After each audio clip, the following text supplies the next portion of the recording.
Will Robinson here from Robinson's Auto Tools and Time.com. Welcome back. Today in the shop we have this 2011 Jeep Wrangler. It came in today with the radiator sitting on the back seat. Customer purchased their own parts. They were going to attempt to fix the car themselves. Ran into a couple setbacks, and here it is today. I've seen the coolant leak. I'll show you if I get my eyes on it. There's a crack right there. You can see it moving back and forth. So we're going to take and we're going to evacuate as much of the coolant as possible from the top. For that, I'll be using this fluid extractor.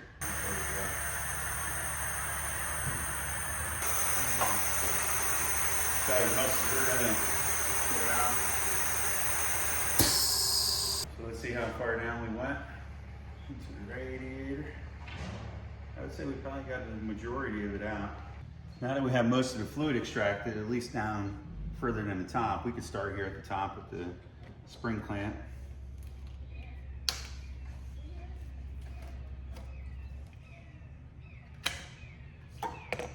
So we have some fluid in the block yet that didn't run down. So what I'm going to do is put my fluid extractor in the upper hose and try to suck the block out as much as possible. Really not much there. We got new hoses for this. So we're gonna pop this top one off. You know what? Let's remove this intake, breather, ductwork. Get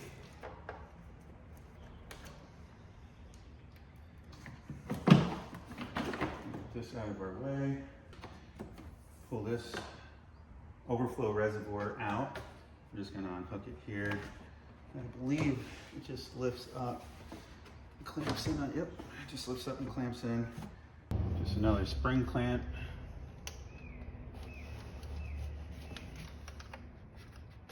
Like I said, these hoses are getting replaced, but sometimes you just gotta get on here and turn them a little bit. This here I should be able to unplug.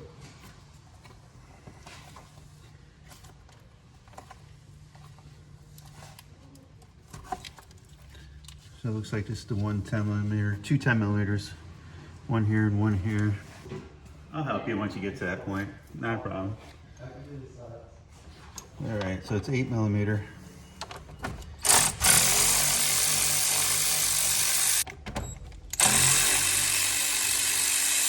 This just slides out from underneath. I don't believe it's hooked on anything. Nope.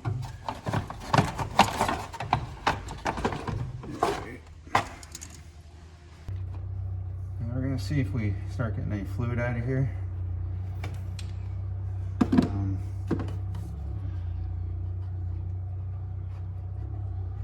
Nope, so we're evacuated down past that point. Awesome. This one really is a 10. Not lying to you.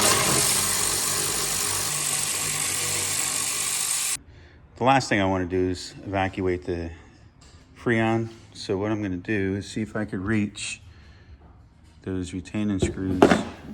You got one there, got one down in there, you got another guy right there, and you got one right there. I got a nice long 1/4" drive extension. It's probably close to a foot. I got an 8mm swivel. We're gonna start with this guy up here. I think my battery just died on my flashlight. I hope you can still see that. I should have probably looked up some service information prior, but we're gonna work our way through it. There's a little retaining clip right here. There's one on each side. So this bottom cover, we're gonna take and remove it because I'll show you here shortly. Here's the other one that we're gonna have to pop out. All right, that one's out. Okay, that one's out. Just in case I missed that with my fat fingers, pop that one out. In addition to this one. Now once you come under the vehicle, we'll have two more. One more right up there. And one more right there. We'll pop them out. I should be able to get this lower cover off. So I'm gonna use a little different style. Pop that bad boy out like so. Then with this guy, get up underneath there and give her a little pry. I think this is all, yeah, this is all loose now. I just gotta get it out. And even if I don't have to take it out 100%, I'm fine with that as well. Now with that plastic removed, it looks like I could probably use a regular ratchet. Oh, what I'll do is get myself a ratchet and wrench, and you just work at it. I'll be back shortly. Everything looks easier on video, guys. Fair warning. All right, we're just about there. Now just this last guy here. Woohoo! All right, a little tight squeeze, but what I'm doing here is loosening up the horn bracket a little bit. Just give my fat fingers a little bit more room to get one more retaining screw that's hidden right in there. Assuming it's probably quicker if you just remove the front grille and the headlight assembly, but we're just about there now.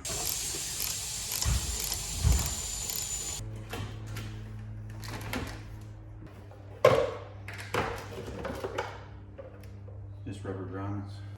Oh, feels good. Take the radiator out. In there.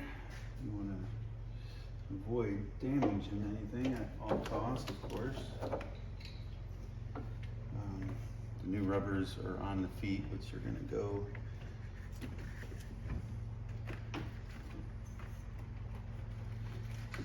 Clear home here shortly. And you'll see how it goes. If you're doing the job, it's pretty straightforward. I think I might get one of the screws started here, just so it's like a pivot point. I tell you what's going to fight you: those retainer screws that hold the condenser on. Not an easy task.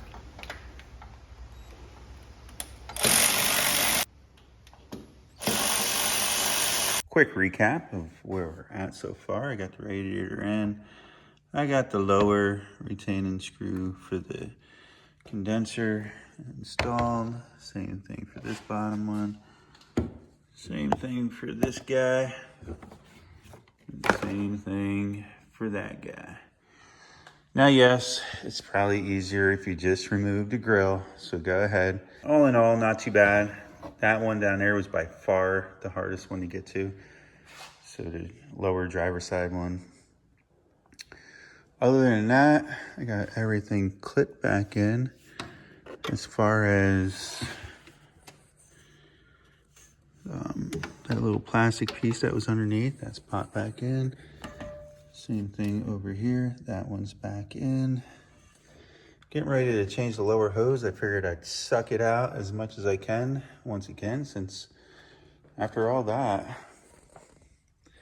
we got a little tiny bit on the floor, but nothing really to complain about. So this fluid extractor is doing a heck of a job.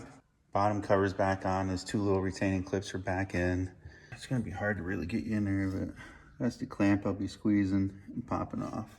You want to try to stay clear of the radiator because these fins are only aluminum. Sorry, I just realized that light was blinding you. We got the new lower hose.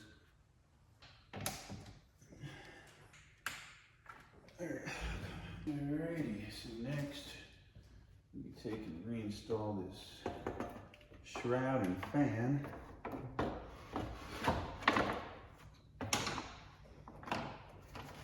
And hey, if you would have had the grill out, you wouldn't have to take and tuck these like I'm going to do it now.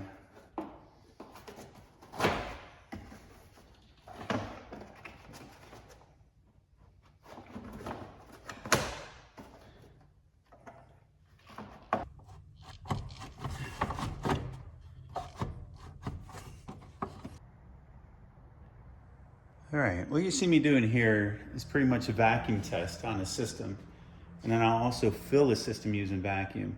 I started filling the system the traditional way, but I have these tools, and it's good to know you have a nice sealed system before you take and you fill it with coolant. This tool is made by Astro Pneumatics. I'll leave a link in the description and a picture here. Essentially how it works is you hook up an air hose here. This is like a Venturi. And when you turn the air on, and you keep your tank closed, because you don't want to suck in fluid at this point, it'll start pulling vacuum. Okay, let me give you a quick demonstration.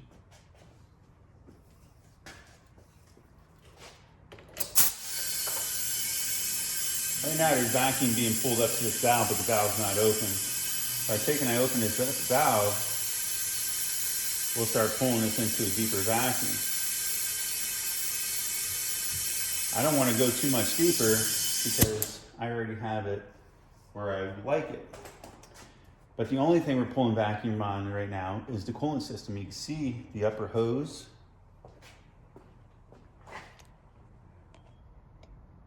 It's collapsed. The lower hose is collapsed, and it's holding vacuum, and it's been holding vacuum now for a good 5 minutes while setting up the camera. At this point, now that I know everything's good, this part is going into the bottom of our coolant jug, right? Everything's under vacuum, so once I start opening this valve, it's gonna suck like a straw, and it's actually gonna fill itself.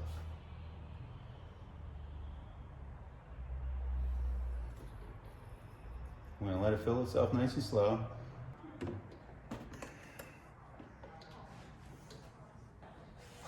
All right, guys, it just finished up.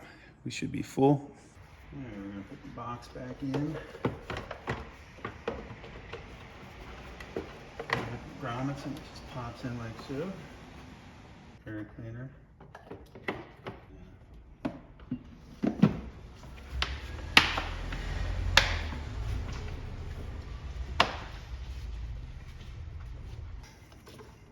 Double that on.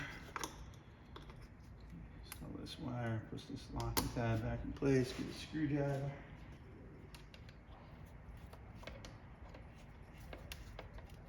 Start the cap, put the cap on.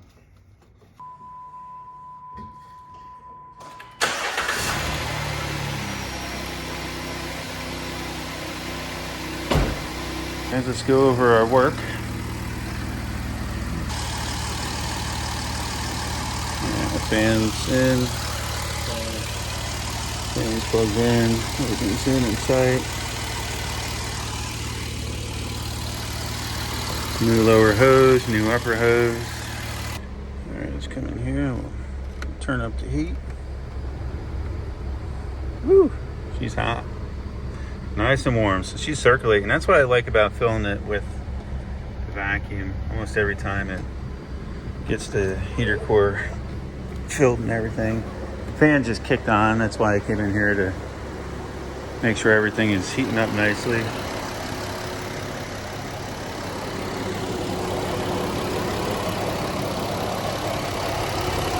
Fan is now running. I'll take a little bit out of that reservoir. We'll see once I shut it off. She looks good. Cooling fan just turned off on its own, even inside the shop with no air moving. Almost forgot. Gotta tuck this breather in.